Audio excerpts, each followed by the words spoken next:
Hi, this is Bob Sorrentino from Italian Roots and Genealogy, and I'm here today with Mary Patterson, who's authored several books and is working on a screenplay about life in Italy and Italian Americans. So, welcome, Mary. Thanks for being here. Thank you for having me today.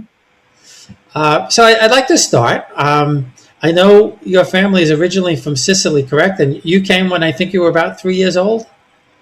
Yes, I came to this country when I was 3.5. I was the youngest of the 6 girls when my mother and father came over to this country. So 6 girls, that must have been a handful for your father, huh? Yeah, he went a little nuts living with 7 women. I have to give him a lot of credit. He did quite well.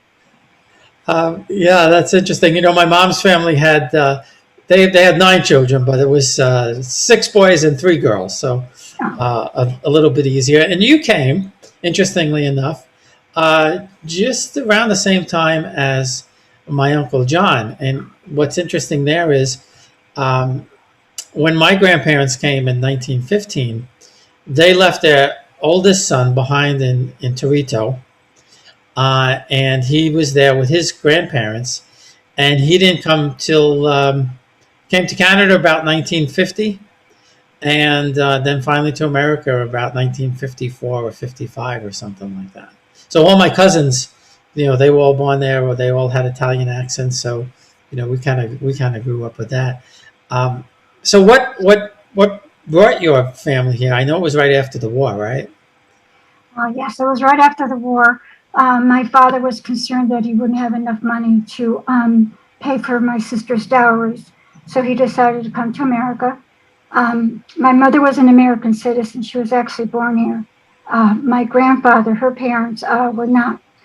They were here in this country working, and my mother and her other sister was born. So when my mother and father got married, my mother's citizenship papers was a bargaining chip for his family, and his family was my mother's family was happy to bring the two together because my father was a successful farmer and owned his own home.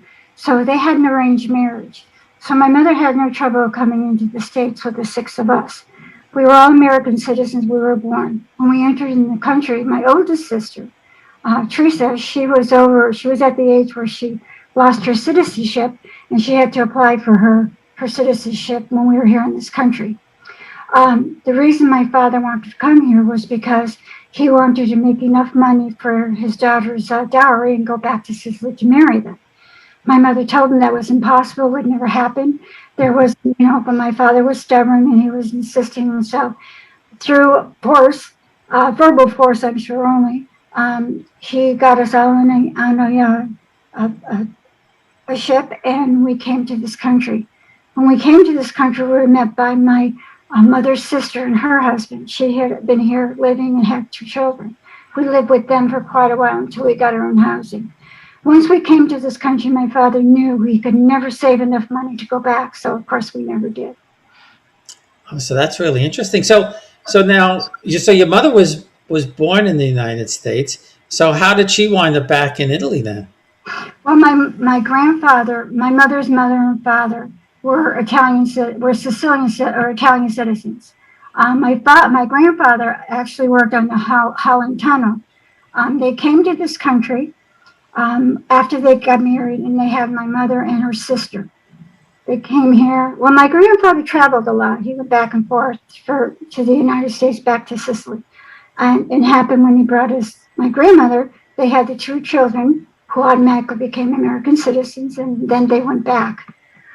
They were there until my mother was about 16, and my mother was the oldest of 6 daughters, and they didn't have enough food to feed the family.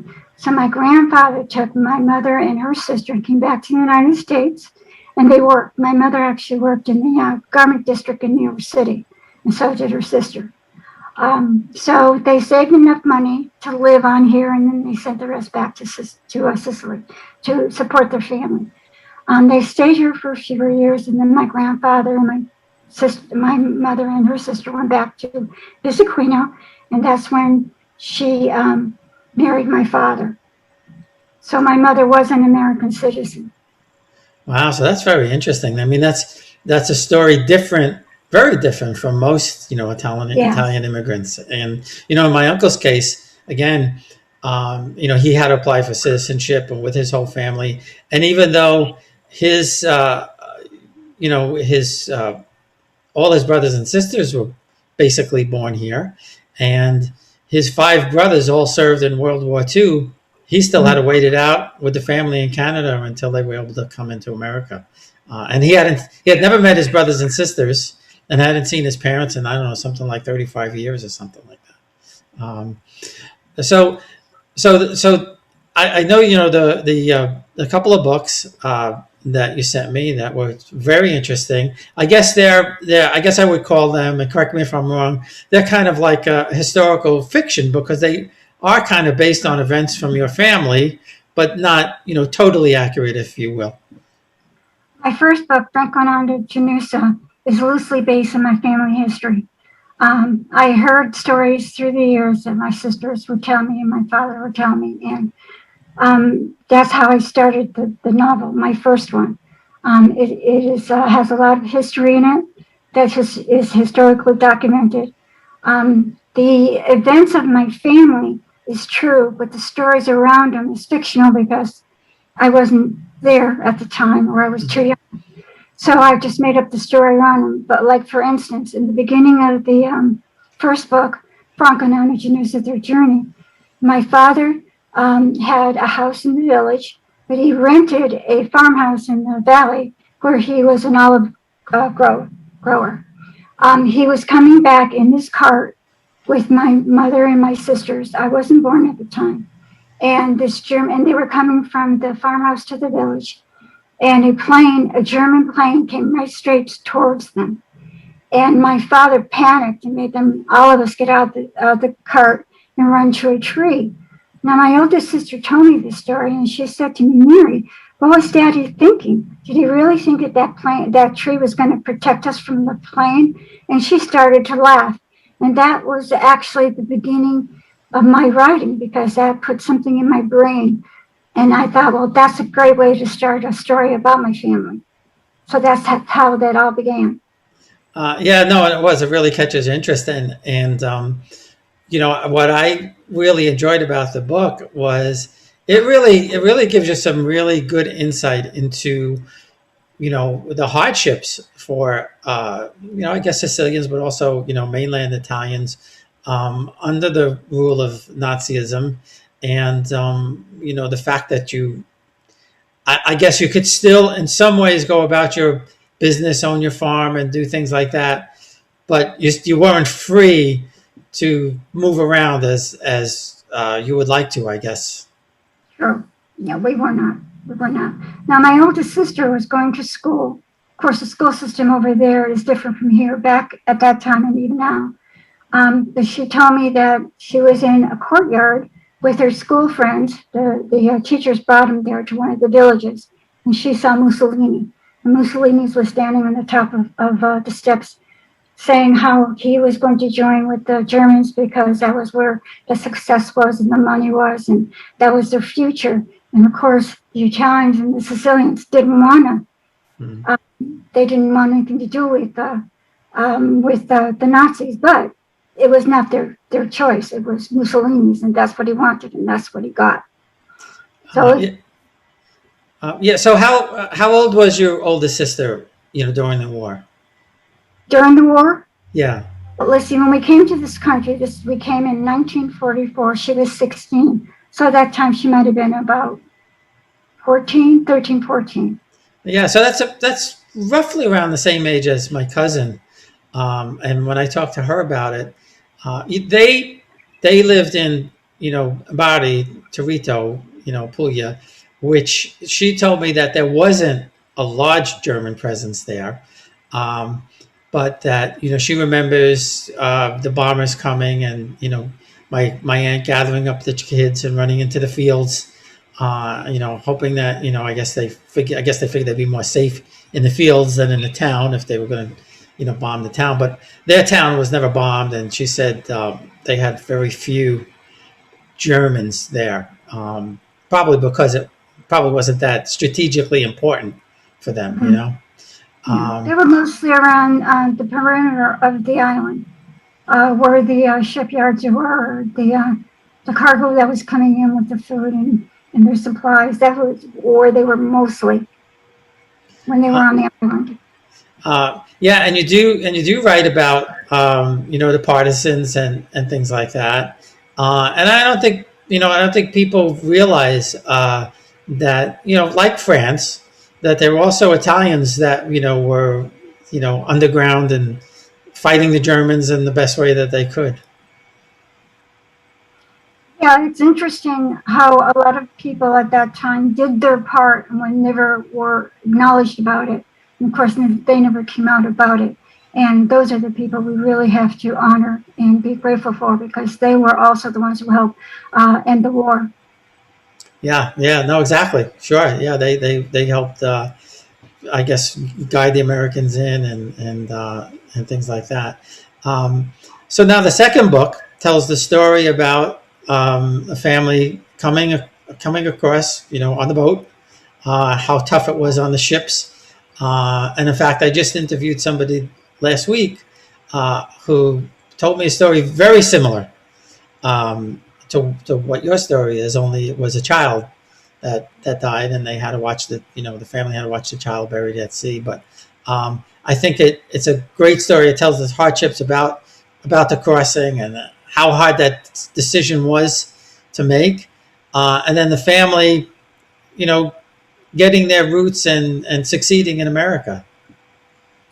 Well, when I think back at it, my father was 50 years old when he brought us over to this country. And that was very brave of him, even though his motives weren't quite understandable because he didn't understand what this country was about. But for a man to take 6 daughters and a boys like that, he was pretty courageous to do that. His motives were right, but of course he wouldn't listen to my mother. But when we get to the second book, that is all fictional. That has nothing to do with my family. From that point on, everything is fictional. I have 2 more books that is a part of the series that have not been published, and I hope to publish those soon. But they are all fictional also. Those are just from my imagination, not from my family. The only thing that I did do is I took my sister's personality in the first book and I brought them all the way through to the 4th book. Their personalities, their strengths, their weaknesses, that sort of thing. Their characteristics. I gathered that, and to your point, it is fictional, but I think in the stories, as I was reading it, you could relate to what's in the book, and understand that when the Italians came here, it was no picnic. It was very difficult for most, and they had to work in sweatshops and in the garment district, and I think it's a story of how immigrants that came before them helped, and it's a story of, I think, also how difficult it was to find work and to succeed, but they did, and I think that's the best part of the story. Well, that's what's so amazing about this country is there's always work, there's always help. People are never really alone, and that makes this country pretty great. Yeah. So going back to your family, so the 6 sisters come here, and where did you all settle at first, and where did people move to? We came into the harbor. We did not go to Ellis Island because we're American citizens. We came into the harbor. My mother's sister and her husband picked us up. There was 2 cars because there were so many of us, and we went to her house. That was in Enfield, Connecticut. From there, we stayed with them for several months until we got housing. The problem was there were so many kids that no one would, rent to us. So finally, we found a place and moved into it. My mother worked in the garment district in Springfield. She worked for Carter Company, made baby clothes and underwear. My father worked for Bigelow Sanford, which was a carpet company, which is no longer there. They moved down south. And so that's where we settled. My father and mother finally bought a house. We all settled on Elm Street, and that's where we all grew up. And we were in a wonderful neighborhood. We never worried about going out at night. It was just a small little town.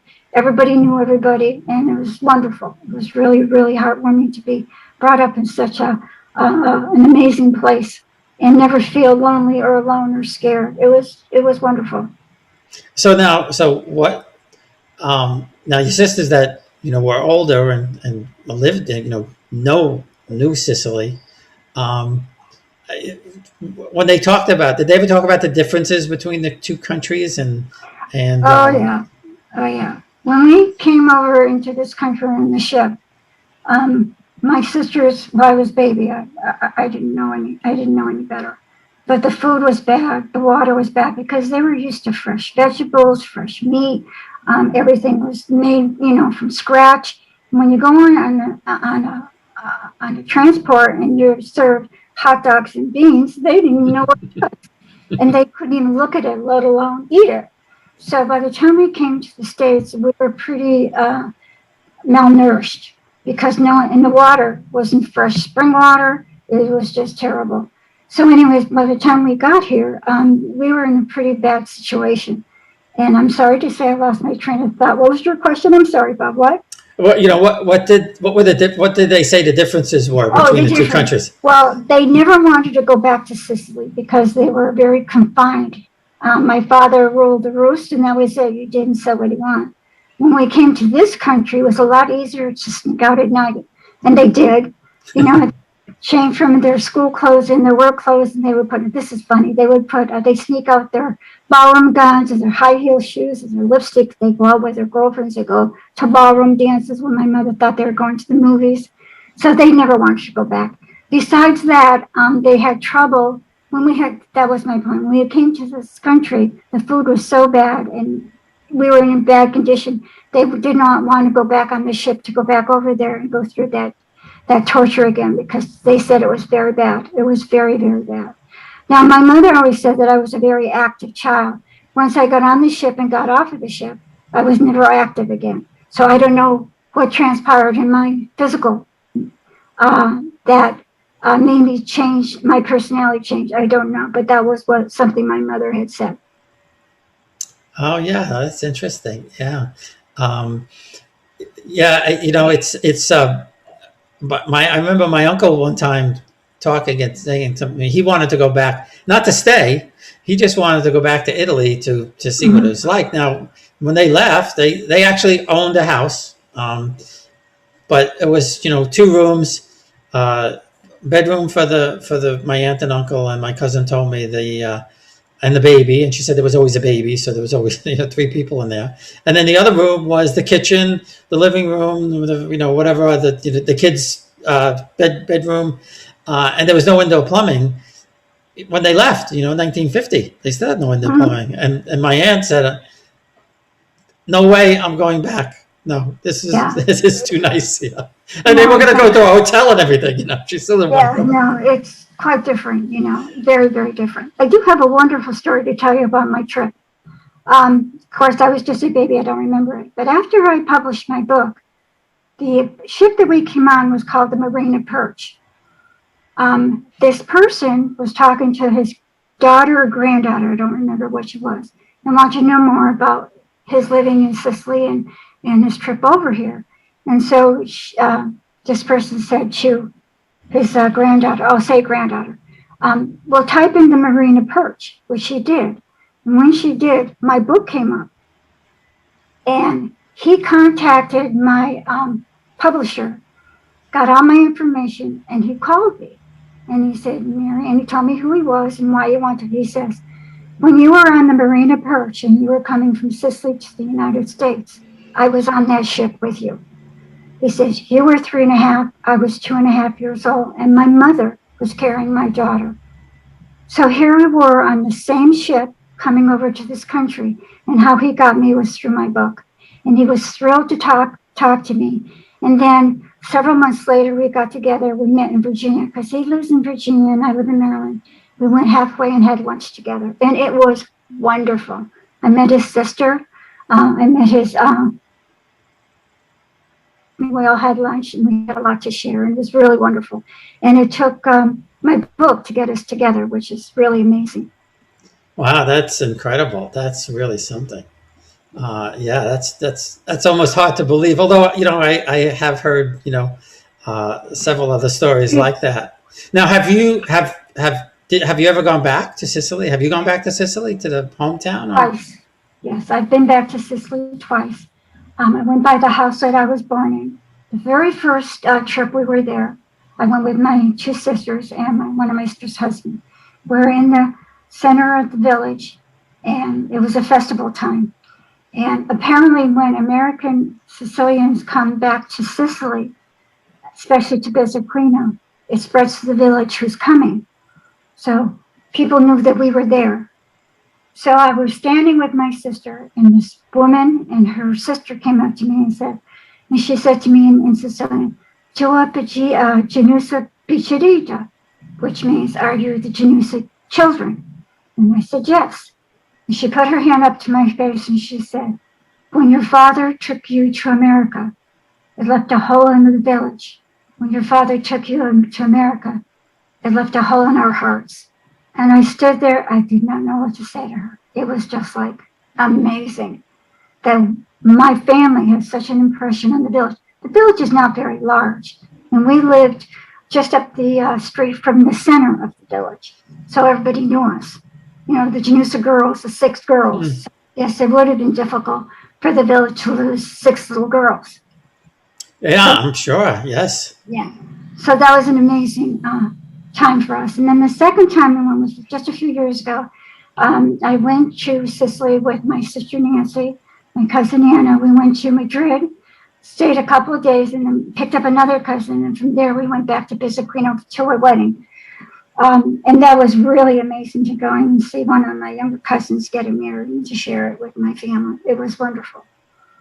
Yeah, and I've met a lot of people remotely, and we were supposed to go a year and a half ago. We're finally going to get there in September, and I have somebody there helping me plan the trip, and she's, I guess, part genealogist, part trip planner, but she's supposedly, and I'm sure she does, has a bunch of surprises for me that she says are just going to, amaze me. So I'm going to meet cousins, third and fourth cousins, but still cousins that I never knew existed, and they never knew I existed. So it's very exciting. So I have to ask you about your dad for a second. So was he shocked, relieved, or both when he found out he didn't have to pay dowries?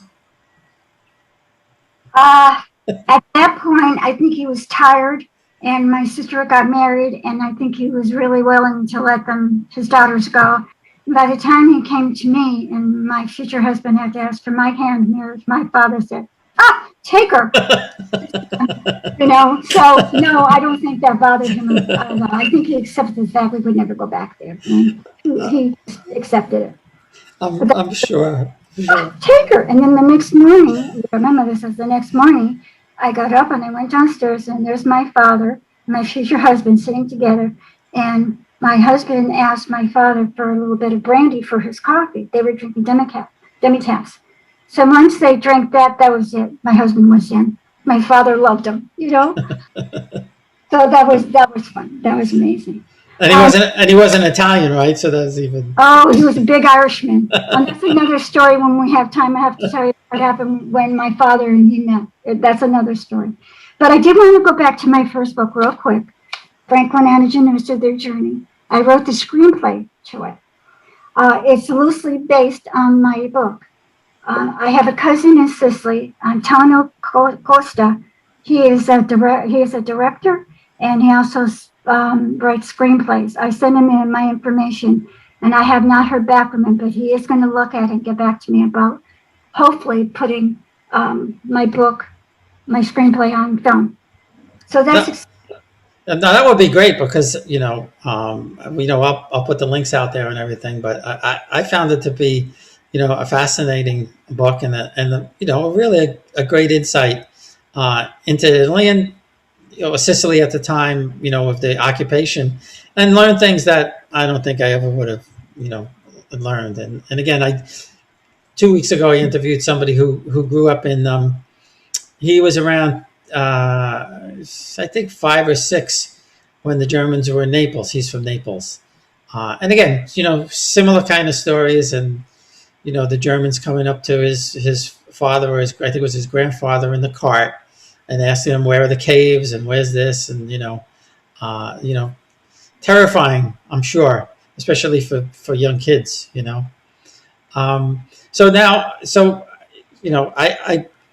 always wind up drifting into food in these conversations because I love to cook. I went to restaurant school, oh God, a long time ago, 35 years ago in New York City. But I understand your son is a chef, yes? My son is a chef. He went to, and this is a great story. He went to culinary school in San Francisco, to one of the best culinary schools. And during the pandemic, he and I did a lot of cooking together. And I finally said to him, I said, Joey, I said, would you like to learn how to make brajol? Oh, I would love it. So I got all the ingredients out, started from scratch. I showed him how to do everything. And we folded up the brajol. And I said, okay, now you have to tie it. And he says, well, what do you mean? I said, you don't know how to tie brajol? You know how to tie anything?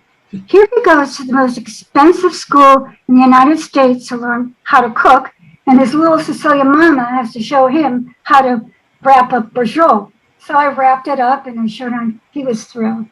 I also taught him how to make homemade pasta. I don't know how to make it with a machine. I've never done it. I do it the old-fashioned way with a rolling, a large, it's not a rolling pin, it's a large. The big dowel, yeah? Yeah, that you go back and forth on, and how you stretch it out and how you put flour in to keep it from sticking. Then we dried it out, and then once it was dried, I showed him how to cut it and cooked it. And he was just flabbergasted. Here again. I says, Joey, you didn't have to go to California. I could have taught you how to cook. Your mom's cook. So I'm not really that big of a cook. I just know how to cook certain Sicilian meals, like eggplant. I'm known for my eggplant from all my friends who just come and visit me just to want my food. And my friends here, I have a lot of friends up in Connecticut. That's where I grew up. And my friends here in Maryland, they love my food, and we always get together to eat. And so, my middle boy, and he's a very good cook. He cooks for me once in a while, and I'm shocked at how well he does and how he knows about food. So what kind of food do you like to make? Well, mostly Italian, but I'll tell you about when I went to the restaurant school. I went to New York City, and we were making, pasta one day. We were making Italian food and making fresh pasta, and the teacher says, okay, we're going to measure into the bowl the flour, and I said, bowl? I said, you don't make pasta in a bowl. He said, what do you mean you don't make pasta? I said, no, you put the flour on the board. I said, you make a well, you put the eggs in the oil, and you slowly. And he said, really? I said, yeah. I said, you don't mix it in a bowl. Nobody mixes it. So I think from that point on, when he taught pasta, he taught it that way. And he said, oh, this is Grandma Sorrentino. And my uncle Frank, he was a great cook. He would make the pasta the way you did on the board with the big rolling it out. And to this day, I marvel about how he could get that dough just to the right thickness. And the roundness. Yeah, everything. And make mastered that yet. Make the ravioli, flip it over.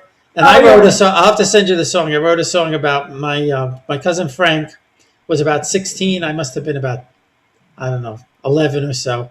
And they used to put the ravioli on the sofa to dry. They put down a sheet, and my uncle would put, probably 12 dozen ravioli, however many he made, on the living room couch to dry. Well, my cousin Frank, I don't know, it was always there ever since I can remember, went and sat on the ravioli. So I wrote a song, Don't Sit on the Ravioli.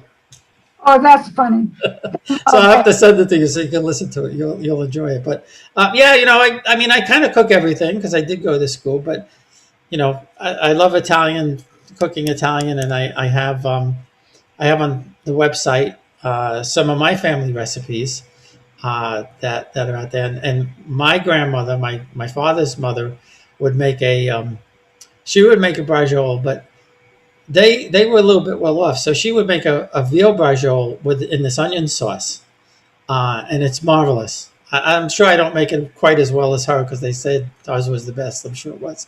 But it's quite different because it's not in a red sauce. It's more in you use like a Vidalia onion and you use lots of onions and it comes out in this creamy brown sauce type of thing. And it's really very, very good. Um, and I also have one of my distant cousins who we found each other. This is interesting. She was researching I think it was her great great grandmother, Maria Piermalo, and I was researching her also. I found her also. Only two Piermalos came to America: her great great grandmother and my grandmother. And her great great grandmother was my grandmother's aunt. And I got a message one time through Ancestry, and she said, "I think we're researching the same person. I wonder if we're related." So she told me who it was, and I said, "Yeah, we're definitely related. There's no question about it. I know exactly who it is." She had her doubts, and she finally did the Ancestry, and we were matched up. What we didn't realize was that our families from 1915, when my grandmother got here, through the 1960s, maybe even a little bit later, were actually very, very, very close. And we had no idea that either one of us existed. And we finally got together and met, and it was like we knew each other forever. You know, these things are weird when it happens, but you have that kind of attachment. You know what I mean? It's amazing, isn't it? You just feel it. You just know it's there. Yeah, and you know, I found a wonderful cousin in Italy who has just been going out of her way to find stuff in general, but also in working with the person for the trip. And she just went out, just like in fact, she sent it today. She went to the cemetery where my great grandfather is buried, and actually took a picture of. And you know how they do in Italy? They have the plaques with the photos, Yes, and yes. and there's a picture of him and his second wife, and I had never seen the man before. Yeah. And you know, just it's even there's a few of us who really get into this stuff, and I don't think she was ever interested before, but she's been just so super helpful and everything. It's just been wonderful. So before we go, where can people find the books? I'll certainly put the links out there. I know they're on Amazon, and I'll put the links. But Okay, Amazon, Barnes and Noble. You can find all my information on Facebook about me. Paula Calamara is my acting agent. You can get in contact with her, and she has all my information. And Paula is, I'm going to give you her email address. It's info@scriptslimited.com. Her and her partner, Paul, have helped me with my writing. They've helped me make it more professional. The story is all mine. They just wanted to make sure it came across as professional as possible. These two people are amazing. They've helped me. They've opened up a lot of doors for me. So if anyone is looking for that kind of person to help them, contact Paul and Paula. They are really good. Now, Paul mostly is good for screenplays. Paula does them too, but that's his expertise. They live in Cleveland. In fact, I talked to Paula just before I spoke to you. She gave me a few little hints on what to talk about. Let's see, what else? Oh, I do have a book on poetry. This is my book on poetry. Very simple, very light poetry. It's understandable and it's relatable if anyone is interested in that. I think that's about it. I don't know what else I could say. I've gotten some great reviews on Amazon for my first and my second book. I would love to have people read it because I think it's good reading. I think it's entertaining. I think it's relatable. I think a lot of people can relate to my writing because it's simple and it tells about people's experience, and they can experience the same thing through these characters. Yeah, no, and I absolutely agree, and that's what I really enjoyed about it. They are good reads, fast reads, and very informative too. So certainly a lot of fun. Well, thanks, Mary. I really appreciate you taking the time. And I'm sure we'll talk again as the other books come out, and if we ever get that screenplay done. Okay, I will keep in contact with me and I'll keep contact with you. And thank you so much for today. This has been really amazing. And thank you again. Oh, you're quite welcome.